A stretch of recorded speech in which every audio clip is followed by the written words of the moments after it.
Incoming customer detected.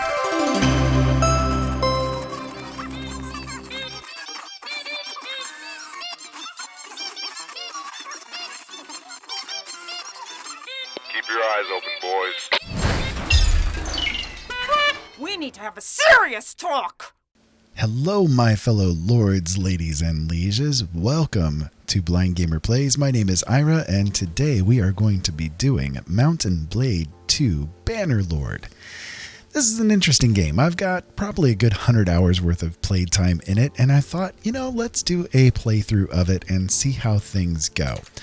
For those of you guys unfamiliar with Mountain Blade, basically it is a series of games that are based in medieval times, ish, loosely based, and it all takes part in a big, almost open world sort of a situation, and you can kind of consider it, I don't know, akin to Axis and Allies, Risk, that kind of thing, but instead of it being like a RTS, real-time strategy game, or a 4X style game, you actually have an active part in the game where you basically can either work for other lords that are in the game and take part in other kingdoms, or you can work your way towards creating your own kingdom and basically taking over the world if you possibly can.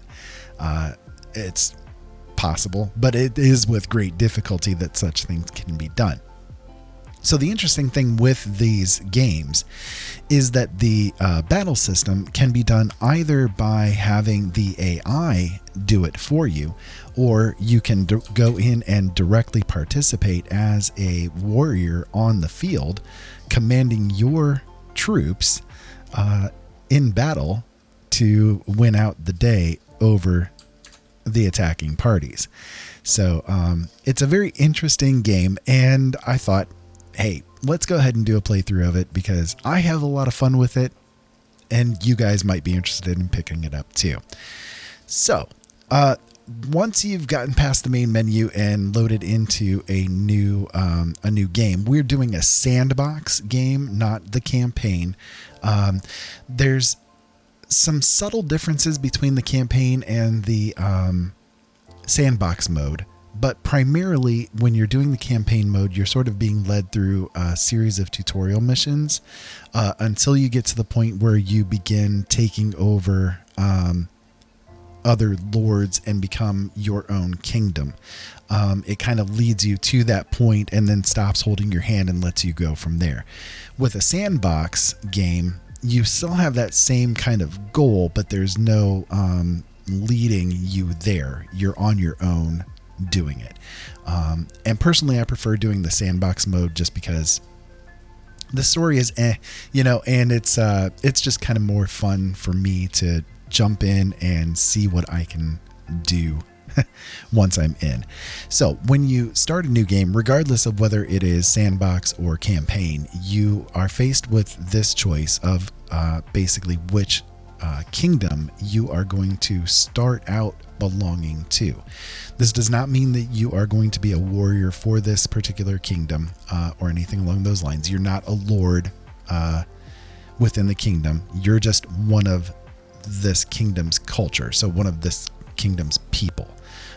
So for instance, if you were to choose Rodok, then you would be one of their citizens, essentially. And you can do things from there to either fight for your kingdom or to break away from this kingdom and, again, kind of create your own faction. So we have to decide which one we want to play. And each of them kind of have their own bonuses that come with it. So again, for Rodok, you would be getting 5% extra speed bonus for horsemen. That's your troops that are horsemen.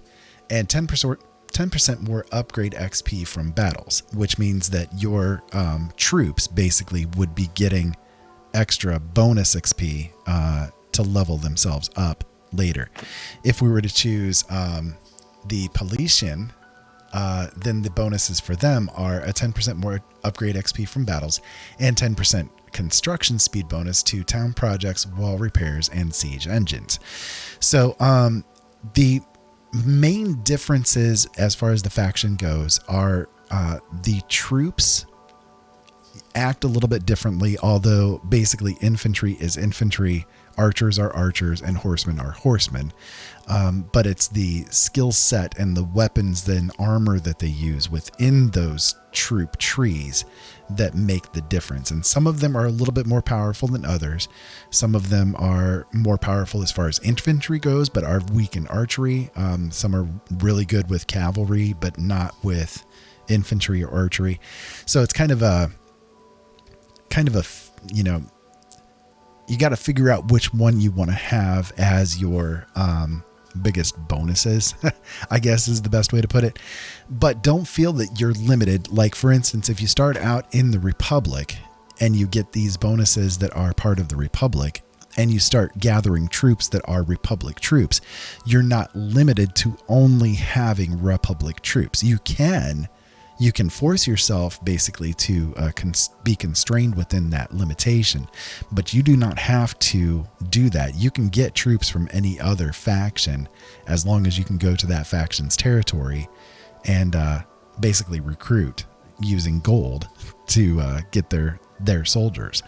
So, it's kind of a give and take. You don't have to be limited. You can limit yourself, but you don't have to be limited. So, Aserai, they tend to be pretty good as far as cavalry is concerned. Khuzaits are sort of really good all-rounders, I think, as well as the Sturgians. They're pretty good all-rounders, although their infantry is really good too. So let's see.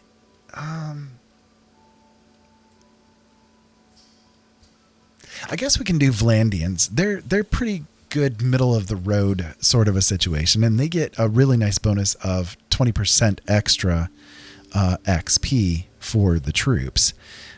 That's a nice bonus. And I will also say I do have this game modded from the base. There are some mods that are in here that allow you to gain XP faster. There are some mods that sort of change the behavior of things within the game. And some of them are just more simple mods to help to facilitate my gameplay because of my vision issues. I have to, kind of do things a little bit differently than your average gamer does. So, some quality of life things, I guess, is the best way to put it. But Vlandians are, they're pretty good middle of the road. I like using them kind of as a good base and then break away from there. So, we'll select them. We'll do Vlandians. And so when you hit next, this gives you the chance to create what your personal character is going to look like. So you can do male or female. And let's see.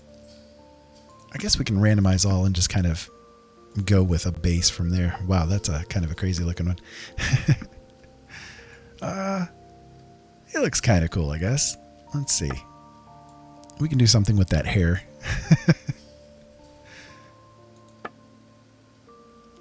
Sure. Not bad. Not bad. All right.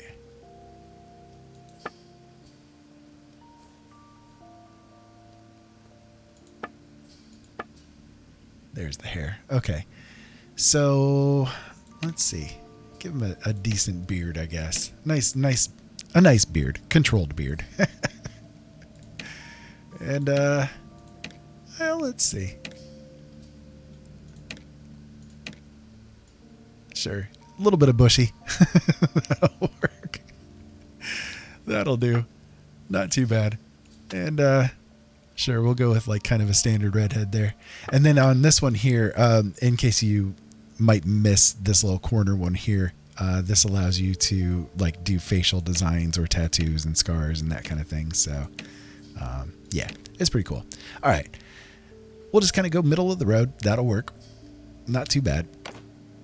So when you have created your character, in this area here is where you get your starting skill sets. And if you're playing with like vanilla, where your choices are kind of are important, but I have mods in place that allow me to gain XP faster, just to basically to help facilitate speeding up the gameplay a little bit, because this game can take a very long time for you to gain skills, and it's a little on the annoying side with how long it actually takes to gain skills.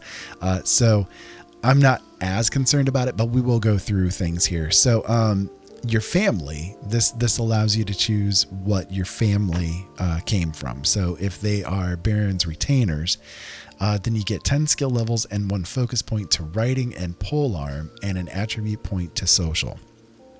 So as you can see, these over here are your attribute points.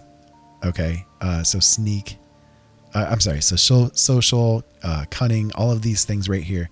These are your attribute points. So if we were to choose that they were this, then we would get a bonus to our social ability. And so if you want to be just kind of like a straight up warrior, doing things in social may not be your best choice. You can do something like, let's see, like this that would give endurance. You could do something like this that would give vigor. This one would give control, which is kind of where your bow skills and your crossbow skills and throwing skills come in. And then if they were mercenaries, then this gives you 2 cunning, which again is sort of where your rogue kind of skills are. So I do want to do maybe a bow based build. So scouting and crossbow, I don't really care for crossbow. It's a little meh. I like using just the straight up bows. They're much nicer for me. All that being said, trade and charm are kind of important too. And I think I'm going to go ahead and do this one to give the bonus to intelligence. So let's go ahead and hit that. So early childhood. You were known for your leadership skills, which would give you leadership and tactics. Both of those are good skills to have. Known for your brawn, so you'd raise your 2-handed skill and throwing with vigor. You would get athletics and bow, as well as control for this one. Nice skill to do. That's the one I'm going to do here. But you could also do engineering and trade, charm and leadership, or writing and medicine. And medicine is important in the game too, so we'll get into all of that as we go. But yeah, we'll do athletics and bow. That'll work. The higher your athletics are, the faster your run speed is going to be in battle. So growing up, you spent most of your time at the Town Watch's training ground, so crossbow and tactics, alley gangs to get roguery and one-handed, athletics and smithing, trade and charm, engineering and leadership, or writing and stewardship. Stewardship has to do with what your soldiers take in wages, as well as their morale, which is pretty important. A pretty important thing to have. Let's see. And bear in mind, too, that any skills you have not gotten covered in what you're learning, you will get companions in the game, too. And they can learn these skills for you. And so, for instance, if I didn't want to learn steward, I could find a companion who has good stewardship skills, and they can be the quartermaster for our party. So let's see. I want to do perhaps one-handed. Crossbow and tactics wouldn't be too bad either, but again, crossbow is meh for me. And writing and steward, I think I will go ahead and do that one. That one's not too bad.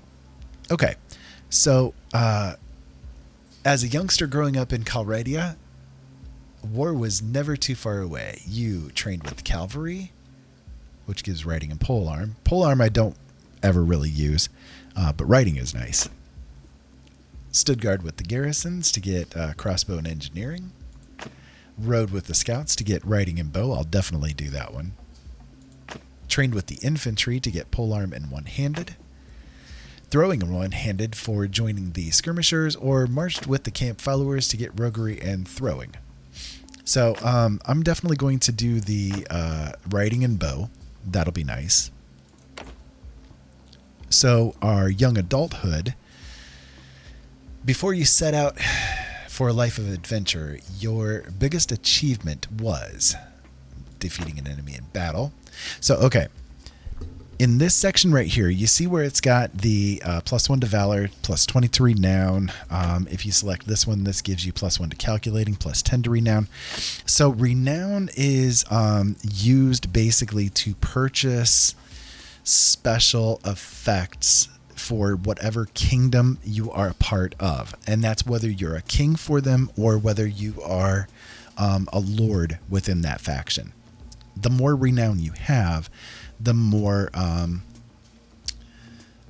more influence you can gain, and that kind of thing. So it kind of affects how people react to you when you meet them or when you interact with them.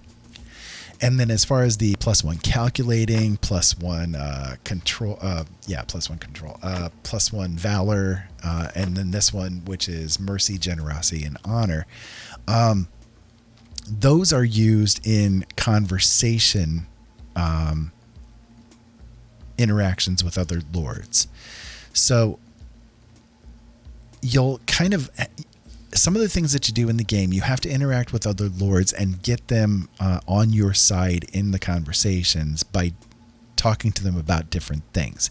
And there's a role that's done that you have to basically win against in order to pass the conversation. Okay. And sometimes the conversations outcomes are determined based on your skills like this, the Mercy, Generosity, Honor, Valor, that kind of thing. So if you're talking to a lord, for instance, about wanting to influence them to come to your faction, like to join your kingdom, for instance, and you're trying to basically, come fight for me for glory, it'll do a Valor check. It'll roll against Valor, or it might roll against the Honor check as well. So if you have this +1 to Valor and it is a Valor roll, then you're more likely going to pass that conversation random outcome, basically. So these are important depending on what you want to do, I guess is the best way to put it. I'm probably going to go ahead and do treated people well, though, because Mercy, Generosity, and Honor, it tends to, come up a lot, I guess. This will also give us a point in social. It'll give us Charm and Steward, and it'll give us 5 Renown. But bear in mind, the Renown is really, really, really easy to come by. So don't choose these things based on the Renown points. Okay? Okay. So your character started off on their life of adventure with a age of... So you can do whatever age you want, but the higher your age is, the more starting stats it's going to let you have. So if you're 20, for instance, then you're going to get no focus, no attributes. 2 unspent focus points and 1 unspent attribute point. If you're 30, for 40, it's 4 and 2, and for 50, it is 6 and 3. But bear in mind, you do age in this game, so the older you start yourself out as, the sooner you're going to die, and you'll need to have an heir to take over your kingdom in order for you to be able to continue the game. So, it's kind of important to kind of take that into account, okay? I'm going to do age of 30. That'll be fine. We can do a couple of extra little bonus point kind of things. So this is where you can choose your name, and we're going to do Frank, because Frank N. Beans has been a part of Software Incorporated. He's been a part of King of Retail, and now he is, a medieval archer. So Frank. Hello, Frank. How you doing? Here we go. All right, so this is just basically giving you the chance to adjust how the game treats you and how it acts. this right here, the disable birth and death, if you check mark this, you're not going to die of old age, but you're also not going to be able to create any heirs for your family and that kind of thing. It kind of makes the system go a little bit wonky. I generally play with this not active. Okay. So, and then auto allocate clan member perks. So I'm going to go ahead and enable this. I'm trying to remember if this is actually part of a mod that I have, but I don't remember for sure. Either way though, this will let the companions that I get, allocate their own stats, and it just makes things a little bit more, simplified as you go. All right, so we'll start the game, and this basically starts you off. Okay, N beans. There we go. We are now the N beans family, and here you can choose what your tabard, what your banner is going to look like. And I don't know. Let's see what will look nice. And it'll also appear on your shields, not only for you, but for your soldiers as well. So, yeah, I like that purpley kind of a color. It's pretty nice. That'll work. That looks really nice. Yeah, that'll do. Okay. So, when you start the game, it basically throws you in all by yourself, all by your lonesome, and you got to figure out whatever it is that you're going to do from here. So this one started us off. Let's see, which one is this? This is Velucard, or Velucad. Yeah, Velucad. And this is one of the main towns for the faction that I started off with. Okay, the Vlandians. And if you kind of come out on the map a little bit, you're going to see this map is huge, and there are a lot of things always going on all the time on this map. Okay, the faction that you've joined may be at war with another faction. Like, for instance, the Vlandians are usually at war with these guys down in here. But you are not participating in that war until you have basically told the king or another lord of this faction that you want to fight for them. You can act as a mercenary so that you can fight on the country's behalf without affecting your own clan's war status. You can also flat out join the faction if you have basically earned enough reputation to do it. So again, it starts you off all alone. This is us right here, all alone. And I'm going to go ahead and go into my character's skills so that I can see which skills I currently have. I have 1 attribute point that I can spend and 2 focus points that I can spend. Okay, so I'm going to definitely do bow. As you can see right now, it has 2 focus points assigned to it. Okay, and I'm going to go ahead and assign both of the free ones that we have to this. The higher your focus points are, the faster your experience gain is going to be when you use that particular skill. So if I shoot a bow and I hit someone with it, then I have basically earned 12 times more experience than if I hadn't accepted those focus points. So you see right here, learning rate is 8.4. If I've put those 2 focus points in, it raises it up to 12.4. Okay, so the more focus points you have within these skills, the faster it's going to learn those skills. We also have a skill point open in this skill. We can learn a trait basically for this skill. Okay, so if you click here, you're going to see these 2 choices are here, and for every skill point that you gain within these skills, you get 2 choices as to how you want it to focus.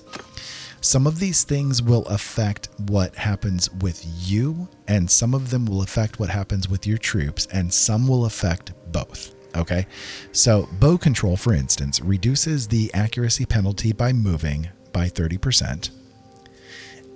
And it also makes it so that bow-equipped troops in your formation gain plus 5% damage with bows. If you do dead aim, you get your headshot damage is increased, and your bow-equipped troops in your formation gain 20 accuracy skill.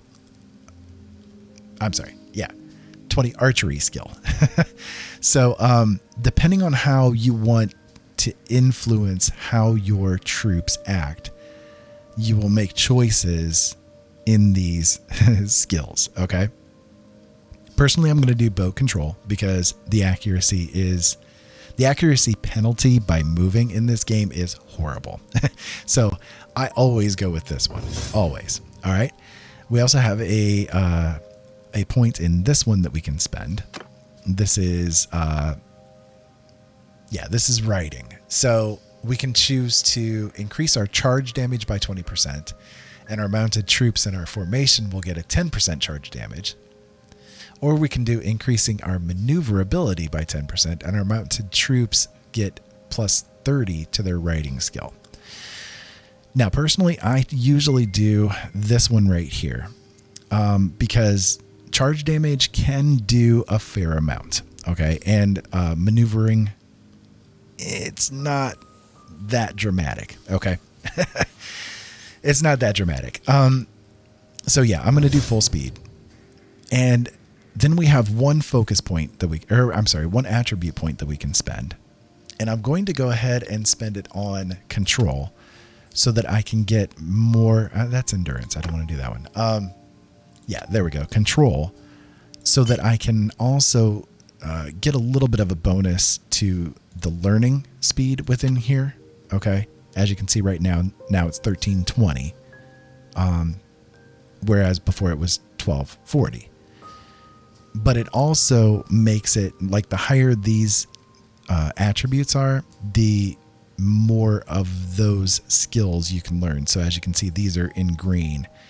Until I raise my control attribute, I cannot learn this skill past this point. Okay. You can see the same kind of thing over here with the one-handed. We only have 2 control in it, and well, we're not going to learn a lot in there until we raise that up. Okay. So charm. Charm has to do with how you interact with the other lords, and some of it has to do with the way your troops interact too, but not so much. It's mostly your dealings with other lords. So with this one, as you can see, the icebreaker gives you a chance, a 10% chance to get +2 relation with them.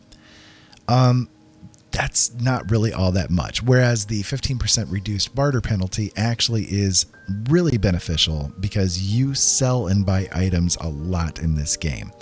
So in the end, you get a little bit more benefit out of the diplomacy as opposed to the icebreaker, at least to me. And again, your game, when you play it, you can do whatever you want, right? But this is how I tend to do it.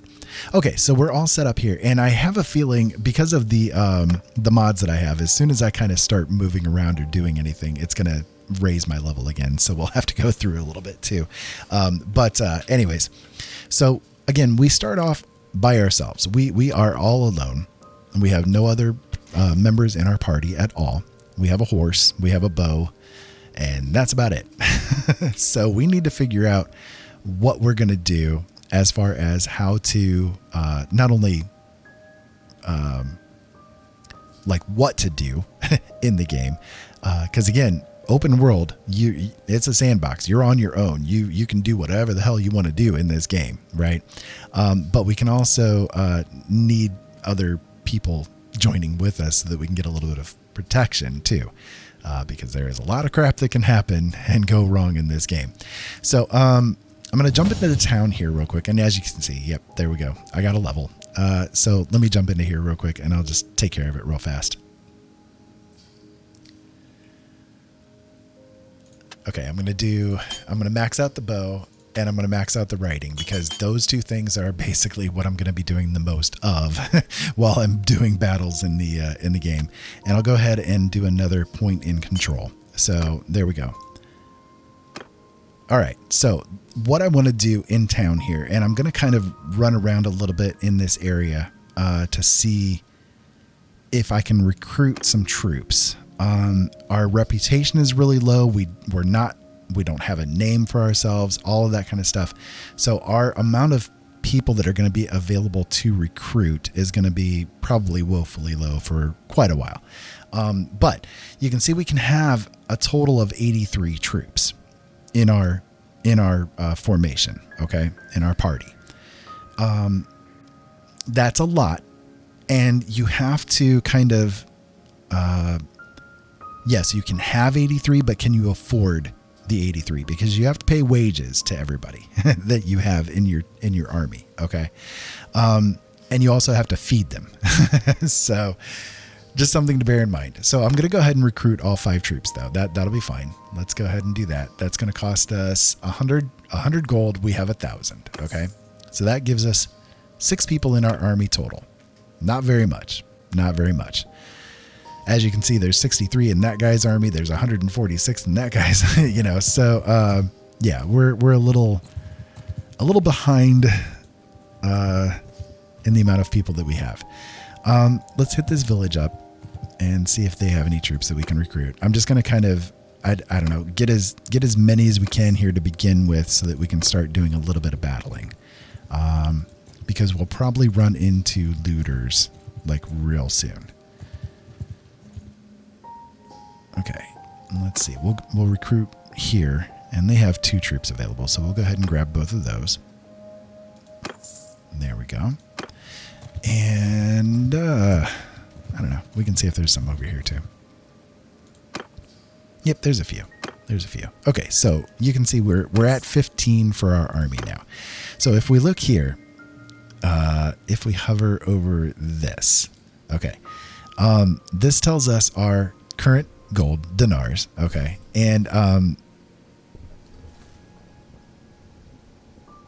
you can also see the party wages are listed there too, which our party wages right now are 6 gold per day, or 6 dinars per day. Sorry. I need to get the terminology correct so I don't confuse you guys. That's not that much, right? But it'll go pretty quickly. The days do pass by pretty quickly in the game. So, let's see.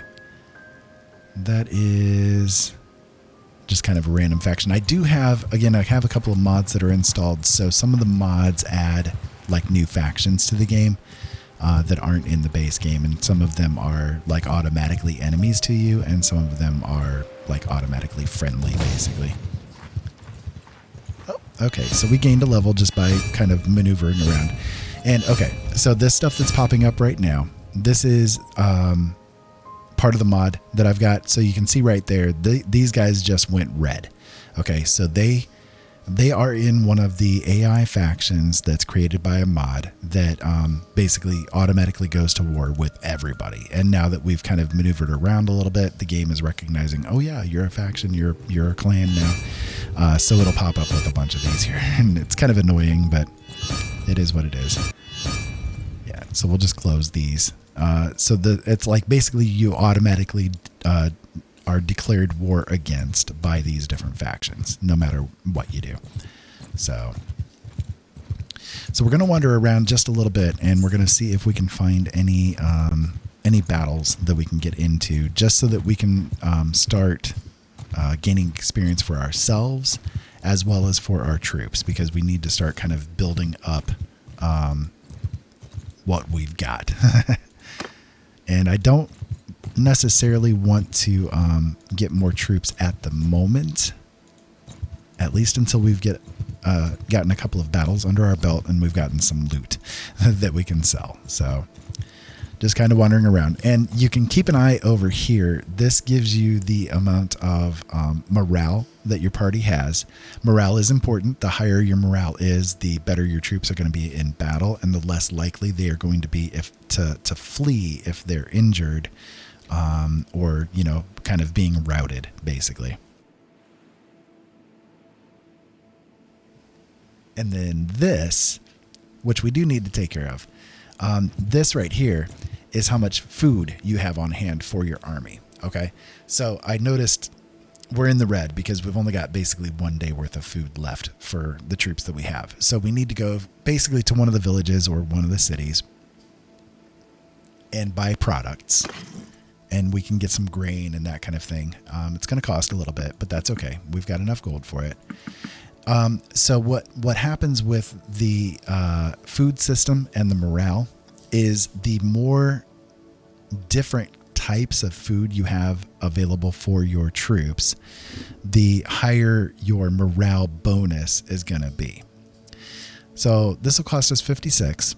This will give us 13 days more worth of food. So that'll work. That'll be helpful. So I haven't seen any looters like at all yet. I haven't seen any enemy factions that aren't like hundreds of troops. But that's okay. A lot of times when you're trying to wander around just like these kingdoms that are at peace, you're not going to find many looters and that kind of thing. Oh, we got some right there. You're not going to find as many. You're going to find them in territories that are at war because they spawn more frequently there. So as you can see, there are 7 troops within this looter party. We have 15. We should be able to manage okay. All right, so we're not looking for a fight.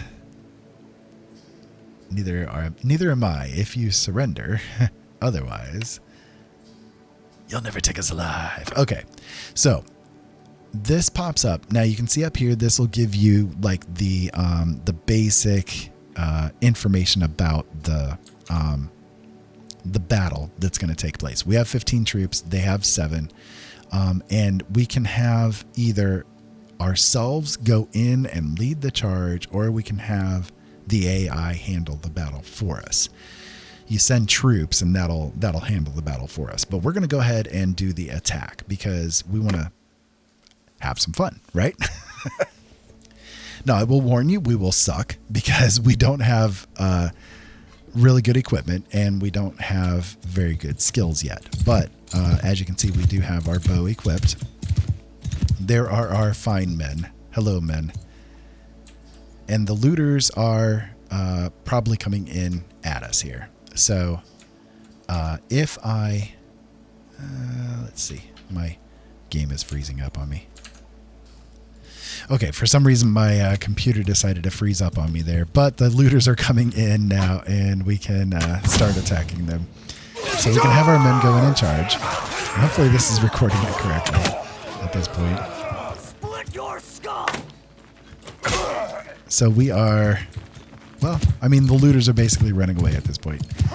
So we are going to be victorious once we get the battle complete. So we're going to hunt down this looter, see if we can get a little bit more XP for our bow skill, if we can hit the guy. And so this game is one of those games where the more you do things with a skill, the more it will raise up. So you can see we gained some level in bow there. There we go. And again, we do have like the mods that are helping us to increase experience because again, it's annoying as heck to try to level things in this game. So yeah. So we won the battle. This was our first foray into things, and yeah, worked out well. Okay, so when you complete the battle, you can hit tab and it'll show you the final results of everything here. So as you can see, we did not lose anybody. It would show it here if anybody was killed or injured. We were able to kill 5 of them and wound 2 of them. So yeah, that worked out pretty well. So we'll hit done, and you see that we gained a little bit of renown and a little bit of reputation too. So this gives us the opportunity to take the looters that survived prisoner, which we will go ahead and do. You can also see our serfs over here, the ones that we had recruited. Some of them are now available to level. Some of them can raise their levels up. In fact, I think all of them can. Yeah, 14 of them. So one of the mods that I have that's useful is one that helps out with this situation. Okay. But if you're playing vanilla, when you go to upgrade a set of troops, like let's say that you click on this serf right here, right? And you see that there are 14 serfs total and 14 of them are available to upgrade. Okay.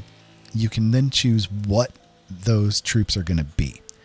So let's say, for instance, I hover over this and I see that if I was to hit this button, they would be upgraded to a Rodok Levy Infantry. If I hit this one, then this troop would be upgraded to the Rodok Levy Arbalester, which is the archer, basically. So you can choose which one you want to do based on how much infantry and archers and cavalry you want to have in your army. Okay. It's a little annoying to have to do it constantly over and over and over again. So one of the mods that I have actually makes it so that this job is a little bit easier. So if I hit this button right here to go to the settings for this mod, it is the party enhancement settings. Okay. So I can go to general. And as you can see, I have it set so that the things that are going to be upgraded, it does it on a 50-50 basis. Okay. So if it's giving me two choices, in other words, the infantry and the archers, then with that little mod, it will make 7 of these guys infantry and 7 of these guys archers. So if you, let me see here, which button is it?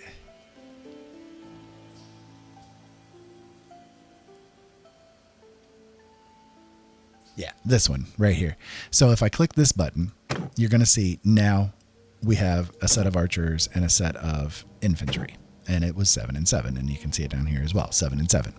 So just it's a little bit handy because once you start I've had armies that have had like over 1,000 people in it. And like they've, you'll have battles where 100 people want to get upgraded afterwards and so on and so forth. And when you have to do that by clicking on each of them individually, one by one by one by one, I'm telling you that mod is a lifesaver. Okay. It saves you a big old set of carpal tunnel. So anyways, we'll go ahead and hit done. It's going to cost us 210 dinars to get these guys upgraded because they, you have to pay their wages. And that will also increase our total wages for our army as well. So as you can see, it's now -9, whereas before it was -6. So this is the loot that we received from that battle. It's not much, right? But they're looters. What do we expect? So I'm going to go ahead and take all of it, right? But I'm also, one of the other mods that I have helps you so that you can upgrade your items a little bit easier, I guess you can say. Let me see here. It's this button right here. This will basically auto upgrade. If an upgrade is available in your inventory, it will auto upgrade your items. So now instead of having what we had, now we're wearing these newer clothes. It's not much. Again, they're looters. What do we expect, right? So anyways, there we go. So these items right here that we looted, we can sell if we go to anywhere that has vendors available. So for instance, we could go over here to this little village.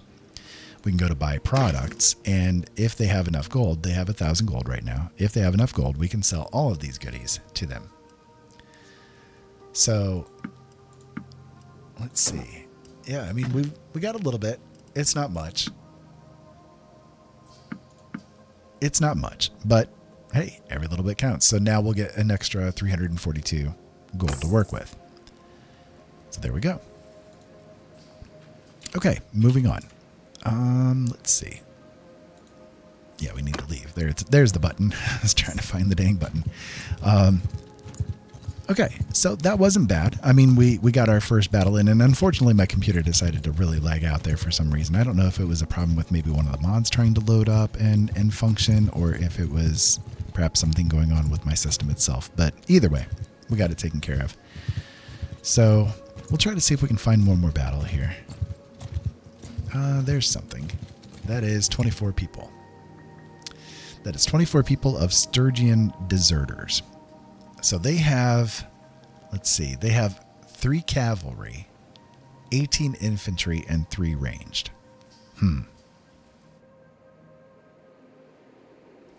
Well, that's a think, because we do have 15 people, right? And we could probably, I guess, come a little bit comparable to them.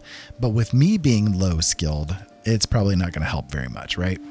But I did gain a couple of levels. Okay, so let me go through and raise some things up. Well strapped, that increases the mount's hit points. Or I could have the chance of the mount becoming lame. This one, meh. I've never actually seen one of my horses get lamed. I'm sure it happens, but it's just never happened to me. So, I'll just go with the well strapped and have the mount have extra hit points. Nomadic traditions and filled to the brim. So this one will increase the amount of loot you can carry between battles. And this one will give your infantry extra speed on the map. We'll go ahead and do that one. Okay, so bow, we learned a couple of skill points too. So attacks with bows ignore 10% of the enemy's armor, and our troops would get the same, but for 5%. Decrease reload movement penalty by 50%. So this is the one I'm going to do, because that reload penalty, again, I want to make things as effective for my bows as I can, as far as like accuracy kind of thing goes. So then we have rapid fire, which increases the reload speed. That's a really good one.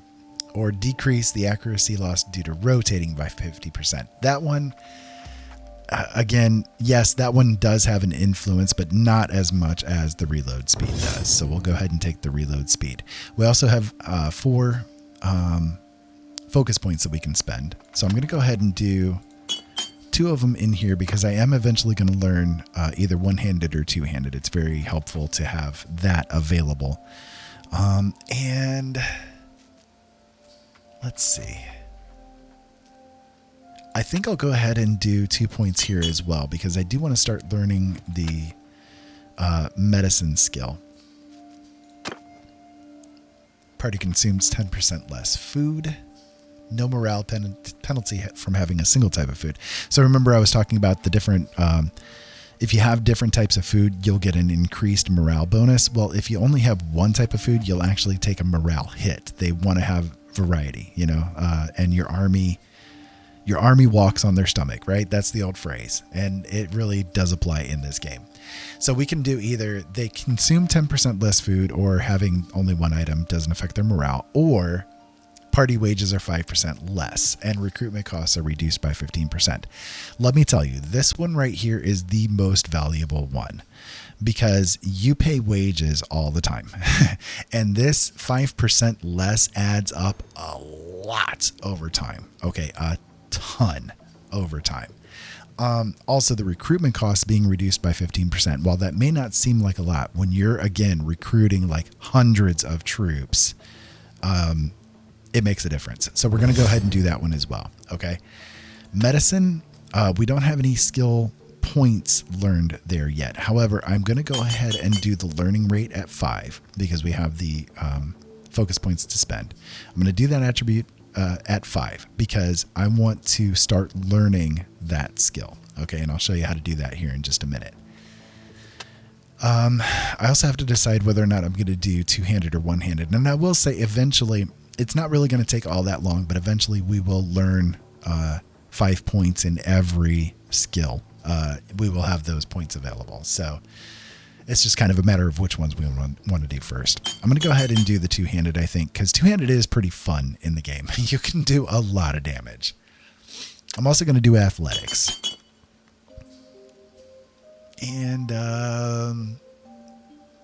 sure, we'll do charm too. That's fine. Okay.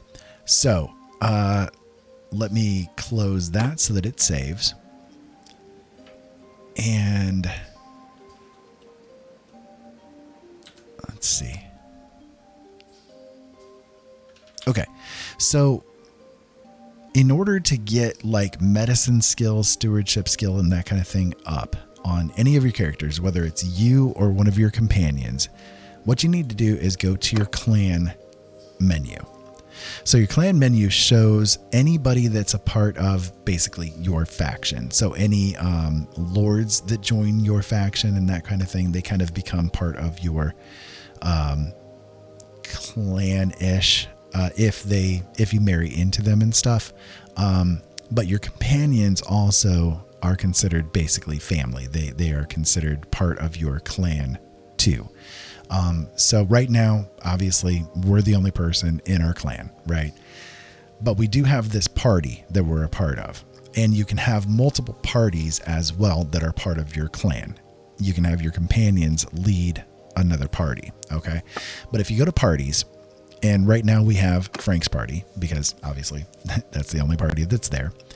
So right now, over here where it's got the members, you can see the basic breakdown of the party itself. You know, so we have the 7 infantry, 7 archers, and 15 total because we're counted as one of the party.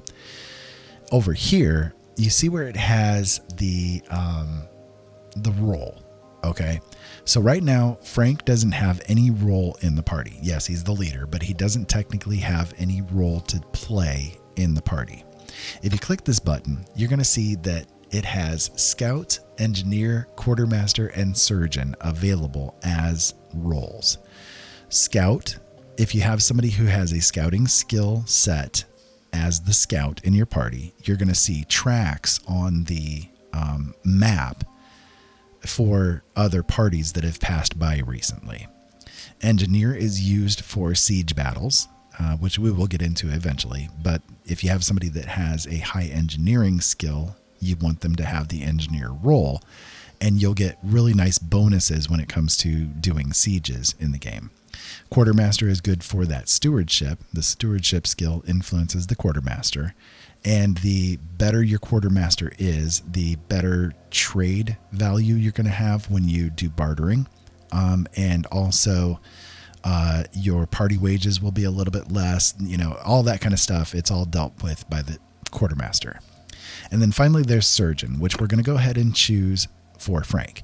Frank has no medicine skill. Okay, so he's a really bad surgeon. He is going to kill people probably if he tries to do any healing. However, that being said, the more he uses the skill, the more his medicine will raise. Okay, and eventually he can become quite a good surgeon. Surgeons are important because when you're in a battle and one of your party gets wounded, there is a chance that they will just flat out die, or they will be able to be recovered as an injured person. Okay, the higher your surgeon is in medicine skill, the more likely someone who has taken a downing wound is going to survive that wound and become injured as opposed to being killed. So it makes a big difference to have somebody who is a good surgeon be in that surgeon role, because they will be able to save your party members in the long run. Okay, so Frank right now, he's a surgeon because we don't have anybody else available to be that part, and he'll be able to learn the skill pretty quickly. It just depends on how many battles we get into and how many people of ours get injured, right? So let me see if I can find anybody else to attack. Maybe, maybe not. We'll see. Okay, well, we had a game crash, which does happen sometimes, but we'll go ahead and see if we can press forward. I basically just did the things that I needed to do after I had chosen the skill points. Basically, that's where the game crash happened. But as we can see, right here we have 11 looters. We're going to go ahead and go after those guys because we can handle them, or at least we should be able to. So, yeah. Back off, stranger, unless you want trouble. Well, I don't mind. Brigand, surrender or die. You'll never take us alive. Oh, wasn't planning on it. Well, maybe. We can take him prisoner. All right. So hopefully we don't have a crash this time. It happens sometimes when you're running mods or when you're running vanilla. It really doesn't matter. Crashes happen. So I am going to select my infantry, and I am going to have them follow their sergeants. Take over command! There we go. And that way they will basically be controlled by their formation leader, essentially. And as you can hear, the archers are already actively trying to take out these looters. So we'll see if we can get a couple of them here. Oh, missed that. Totally. And we can try to chase them down a little bit. There we go. Got a good shot in. Oh, missed. And missed. There we go. We got him. All right. Anybody else? Or did everybody else run away? Everyone, give him hell! We can have our troops just basically run after him. They might not catch up to him, but it'll at least give me a chance to see where the heck direction they're running. There he is. And there's a few of them over here. And again, we're not very accurate because of the low skill and the fact that this is not a very good bow. That does have an influence on things. There we go. We got him. That'll help our skill raise up a little bit. Hey, there we go. We got him. Nice. That'll work. All right. So there we go. We did not lose any troops and we did not have any injuries. That is good. That is very good. And 2 of the enemy survived, so we might be able to take them prisoner as well. So we got some morale and we got some prisoners and we got some renown out of it. So there we go. And we'll go ahead and just take all the items because we, kind of need the loot. So there we go. All right. So we can just run back to one of the towns here and we can sell off some of the items that we were able to loot. And we might be able to afford to recruit a few more people as well. So let's see what we've got here. Trade. And they can have up to 53,000 gold. So yeah, we're not going to have that much.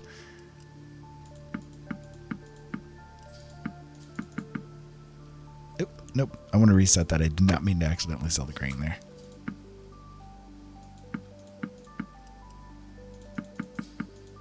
There we go. So we'll gain 927 gold. That's fair. That's not bad.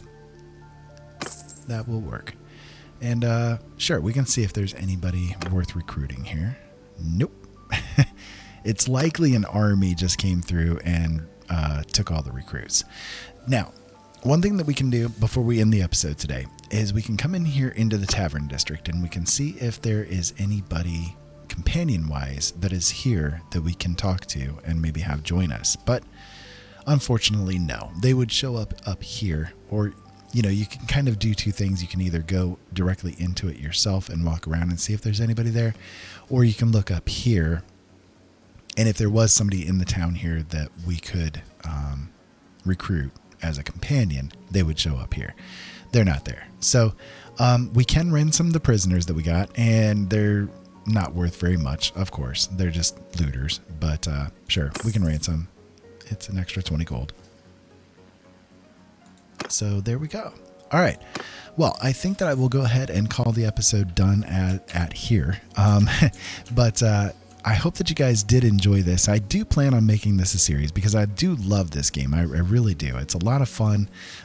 It's interesting. It's different. And yeah.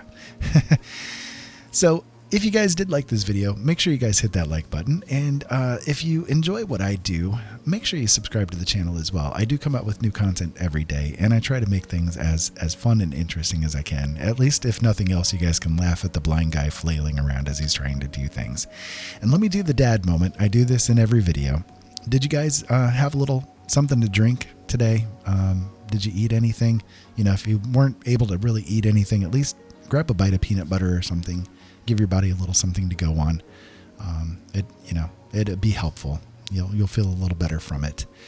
And don't forget that no matter who you are, no matter what you are loved and you are worthy of being loved. And don't ever let anybody ever tell you any different. ever. And don't let anybody ever take your power away. Only you can do that. All right? All right. So there's your dad moment of the day. Until next time, keep safe out there. Have fun. Thank you so much as always for watching. And yeah, we'll talk to you later.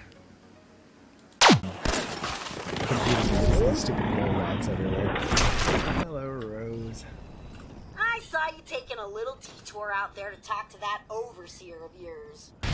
This land is his land, and none else are welcome. Enemy sighted! Guys, they're here! Okay. Nope, I don't know. Where'd you come from?